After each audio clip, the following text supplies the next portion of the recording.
It's time for another Dice Tower review with Tim Jennette.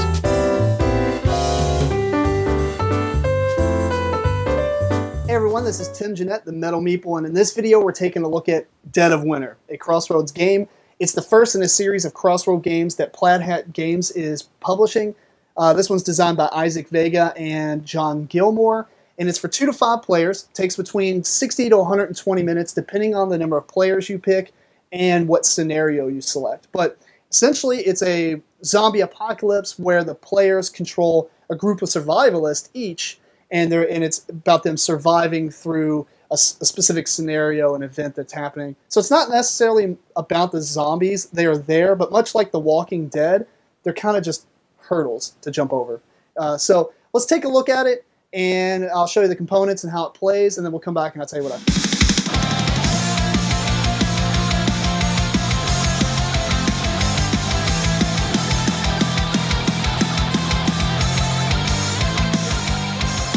So here is the basic setup of Dead of Winter. Essentially, you're going to have the colony board in the middle of the table, and you're going to have all these satellite locations up above it, each one representing a different location, such as the police station, the grocery store, school, library, hospital, and gas station. Each one has their own little item deck of cool things you can find that you pretty much need to find in order to complete most of the objectives. They also have weapons and things like that.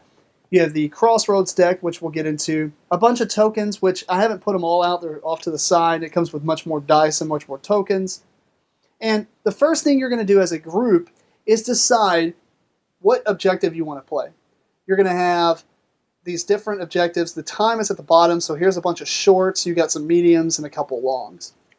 And that's basically determined by the setup. So you're going to set up your morale, and then you're going to set up the round tracker. So the longer games are going to have more rounds to them, essentially. Like this one starts at 8, the short game starts at 6. You have a victory condition, which is usually find cards, kill zombies, do different things.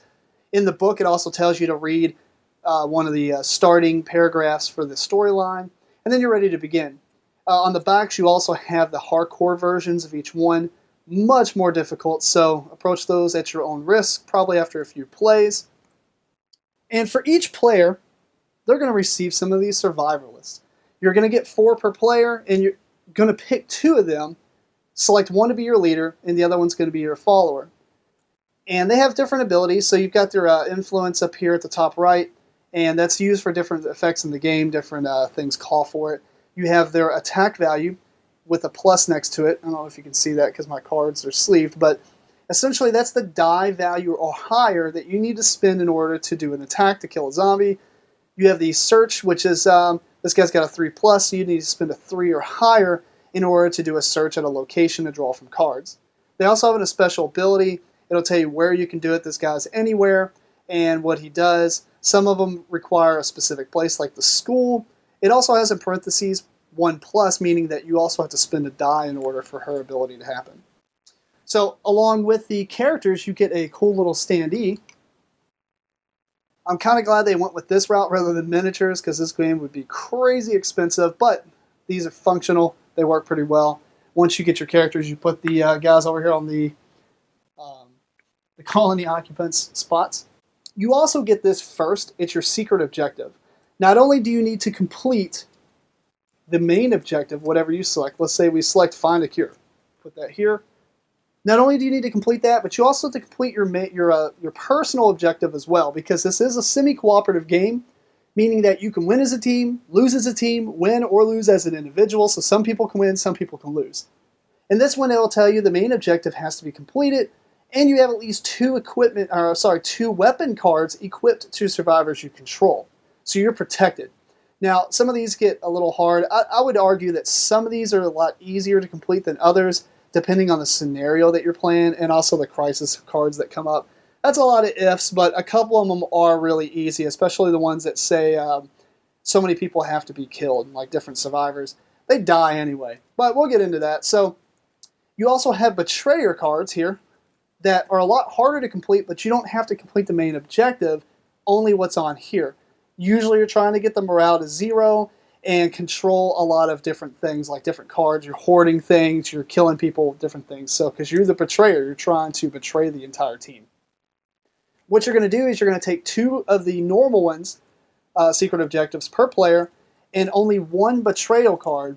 At random, you're going to shuffle these together and deal 1 out per player. So there's far less chances of a person become a betrayer because you've got 2 per player for these and then 1 for this. So if you're playing a 3-player game, you've got 6 of these and only 1 of these. But you can scale that back and make it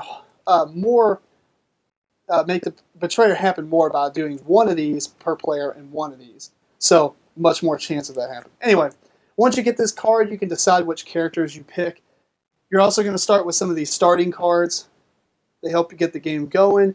None of these can pretty much be used in the objectives because it always says non-starter item cards. Once you determine who your leader is, the person with the highest influence is going to get the cool little knife here and begin the game. And let's go over the little player reference. Here's the player reference sheet. You've got the round summary, which is the player's turns and then the colony phase. You also have the player's turn actions over here. Actions that require a dice or a die, and then actions that do not require. You put your group leader here, you put your followers down here, you got your secret objective face down, probably tucked underneath this as well. And you got spaces for your action dice when you've unused them and when you've actually used them throughout your turn. So to set the tone of the game, we're going to read off one of these objectives. I've chosen Find a Cure. It's a short game.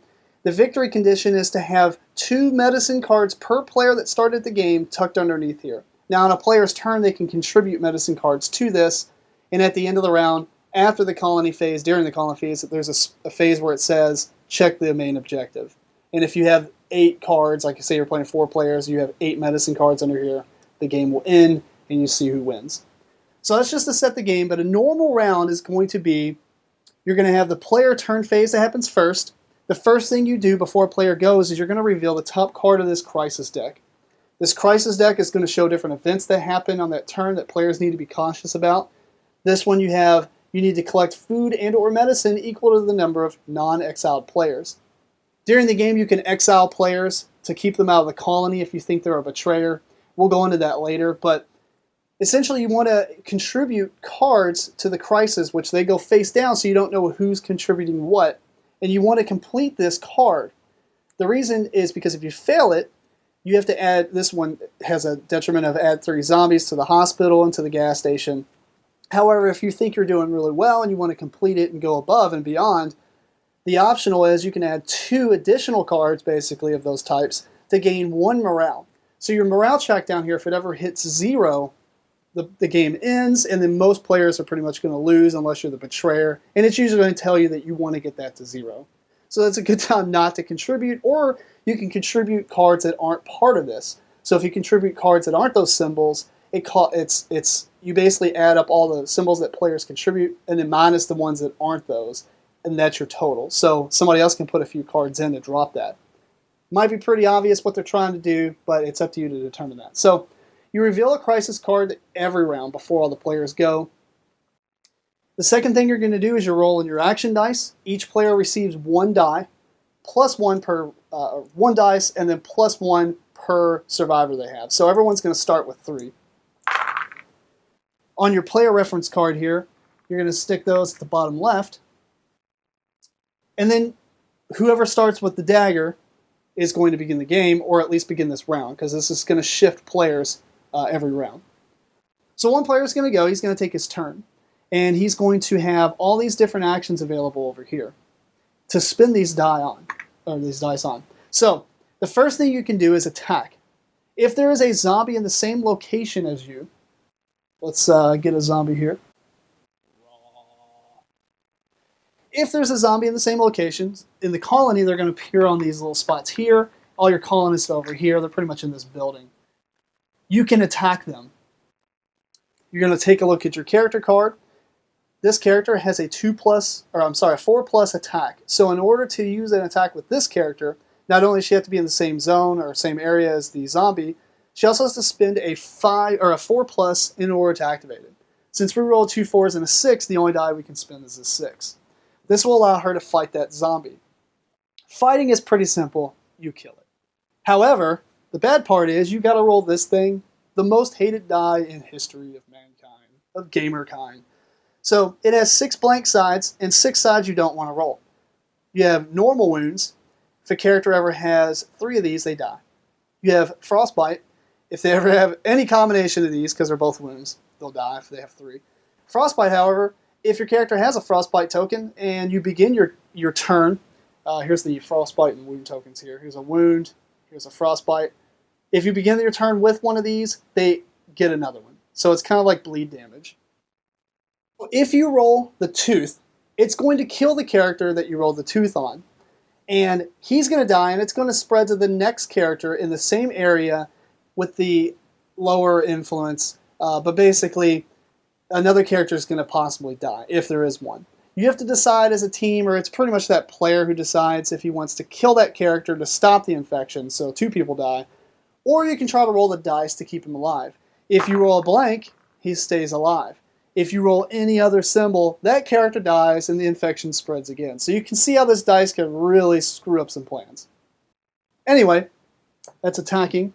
The second thing you can do is search. If you look at your characters, you have a search value. This character's a 2+, this character's a 2+. Some of them are higher. Some of them usually are better at one or the other, whatever. So when you search, you get to draw a card from the deck. Say you're on the gas station here. I'm sorry, the police station. We have the police station. We want to search. We moved our character here on this board, and we say we're going to do a search. We spin that die, and we get to pick the top card of the deck. We found some fuel. Fuel's really cool because the next action is, well, one of the actions is you can move, but we'll get to that. Just remember this. So you draw this card. Now you can make noise in order to draw more cards, but you're still only going to be able to collect 1. So these noise tokens can actually be placed on the card. I didn't like that fuel card. I really need to find something else. Say I need a weapon. So I can spend a noise token to draw a second card and see what it is. That's pretty cool. It's a shotgun. I think I might stop there. So I have 2 cards. If I chose to make more noise, I would draw another card. Either way, in the end, I'm only going to be able to pick one of these cards to keep. The rest go on the bottom of the deck, and then I'm going to put this in my hand, which I can equip to one of my survivors later. You can also set up a barricade. You have little barricade tokens here. These will help stop zombies from flooding into areas. You can pretty much put them on any biohazard spot where the zombie would be placed. If the zombies fill up the area and there's a barricade, it's going to break the barricade and kill that zombie that tried to break the barricade. So it kind of helps from places getting overrun. That also requires an action die, but it's any number. So you can spend any number you have, so those 1s are usually good for this. You also have clean waste. As you spend some of the items, just to take a look at fuel, waste pile. It tells you where it goes. So when you spend items, they're usually going to go in this waste pile here. And we don't like a dirty colony, which is going to help lower our morale if we let it get out of hand. So in order to clean waste, it's going to allow you to remove 3 of these cards. That also requires an action die, but it's of any number. It's also good for the 1s. The last thing you can do, which happens far less, however it's useful in certain circumstances, is you can attract zombies. You can make a bunch of noise to pull zombies, 2 of them, from anywhere to the location in which the character who made the noise. So if this guy made noise because he thinks the police station's getting overrun, and there's survivors there still, he can make noise to pull them off, and they'll come over to the main colony or to another location card. Now, actions that don't require a die, such as play a card, you can pretty much play any of these cards and they don't really require an action. You can add a card to the crisis, not these starter cards, but say you had some medicine that you wanted to add to the main objective. You can't add fate cards or any other thing, so you would add cards underneath that. You can add cards, I'm sorry, that's to the main objective. You can add fate cards or cards that aren't part of the normal contribution to the crisis, and that's how you would cause it to fail. Because I want to add this fuel and let's see, what was it at? Here we go, 2 fuel. I want to add 2 fuel to this, and I'm like, hey guys, I'm helping out. But everybody else is needing to add medicine and food. I did not contribute. So if no one else contributes, that would be really bad because it obviously would give me away. You can also move a survivor. This is going to happen a lot. You're going to pick up one of your survivors and you're going to move him from one location to any other location. There's no moving space to space. You can just place wherever you want. However, when you do that, you have to roll for exposure. Because this is the dead of winter. You're moving around in the winter, and it's dangerous. So you roll this to see what happens to him. He can take a wound, he can get frostbite, he can get bitten. All that stuff has to happen. You can spin those fuel cards to actually negate the effect. Play this card when moving a survivor you control, and you don't have to roll for exposure. So those are really cool to get, so you can move your guys around without the fear of them dying. Throughout the game, you're going to have to collect these food tokens because you want to feed the people in your colony. You don't have to feed the people outside of it. We'll go over that, but essentially you need these food tokens that will go here in the food supply. Players can also spend food tokens to increase their die by +1 for each food token. So I can increase 1 die by 4 if I used up all these. Problem is, you need to collect these food in order to feed the people that's in your colony at the colony phase. And you're going to play these cards from these starter cards, like this food 1. It allows you put it in the waste pile, but you add 1 food token to the food supply. So you add food to the supply to feed your people, but other people might use those in order to increase their die limits, or their dice. You can also request, you can say, hey, I need... maybe I need some fuel or I need some food. And then another player can give you that. It has to be that card, though. And there's a few other things you can hand off, like give other survivors some of your weapons and such. And you can also choose to vote and exile a player, which we'll go over last. So, as each player takes their turn, before they take it, the person to the right is going to draw a crossroads card. These crossroads cards are going to have triggers that, if they get met, the player's going to interrupt that player and say, hang on, crossroad was triggered, read off the options. Now, I'm just going to select one of these and go over. The rest of them, so this is a spoiler alert. If you don't want to see any of these, you can skip ahead. But otherwise, I'm just going to show one to give an example. For this one, it says, if the player controls a survivor at the colony. There are some that are pretty specific, such as if you control this specific guy at this specific location. This one's pretty general. So there's a cool little event that happens. You kind of read this little storyline, strong winds in the evening, Anyway, stuff happens. And then you only have one option here. Some of them will have double options that you have to choose. Usually you want to do it as a group. Some of them have voting options where everybody have to do thumbs up or thumbs down, majority rules. So a lot of cool stuff that can happen. There's even some that can happen when people do different things that aren't even part of the game, like in real life. Awesome stuff. These are by far the best thing of the game. Not saying that the rest of the game is bad, but this is great. This is a great idea. It gives a lot of flavor to the game. After every player has had their turn, we're going to move to the colony phase. Now, I've got the colony kind of set up a little bit, but essentially the first thing you're going to have to do is pay food. Any player or any survivalist that's in this colony needs to be fed. In order to feed them, you're going to have to play cards to generate food to the supply. Each food token is going to cover 2 survivors, and you have to cover them all. Now, there's also helpless survivors that's going to happen.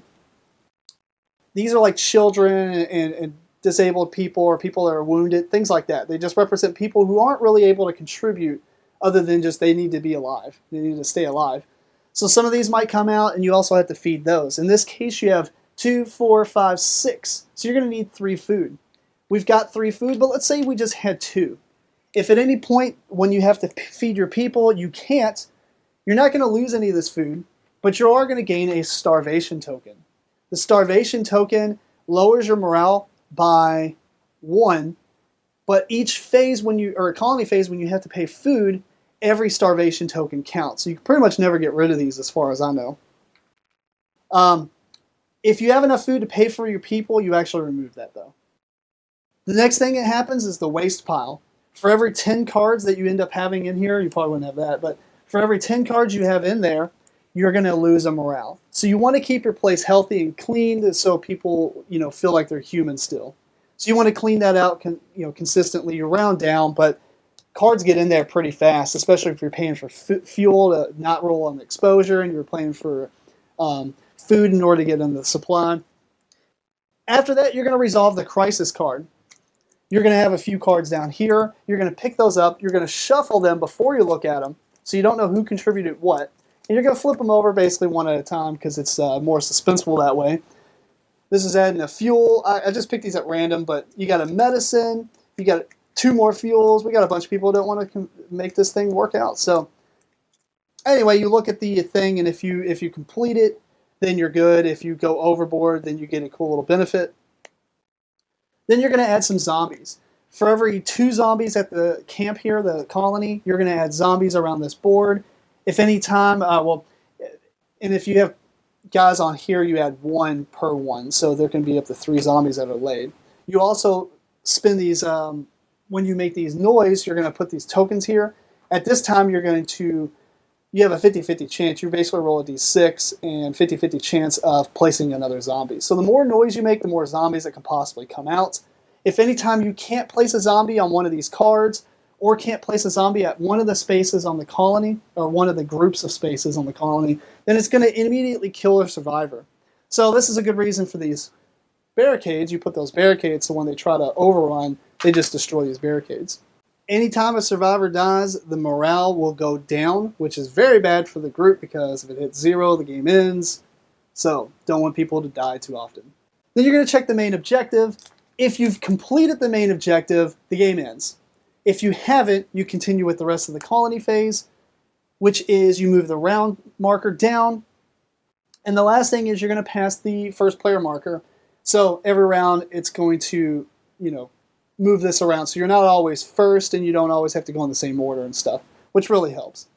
But essentially that's the game. The other thing you can do, you've got exile cards. That's whenever you want to exile somebody you think is the betrayer, they can't contribute to the colony and they're basically just running around on those 6 outskirt locations and they have like new objectives, and if you were the betrayer you have to follow this stuff. If you're not the betrayer, you follow this. If you are the betrayer, you follow this.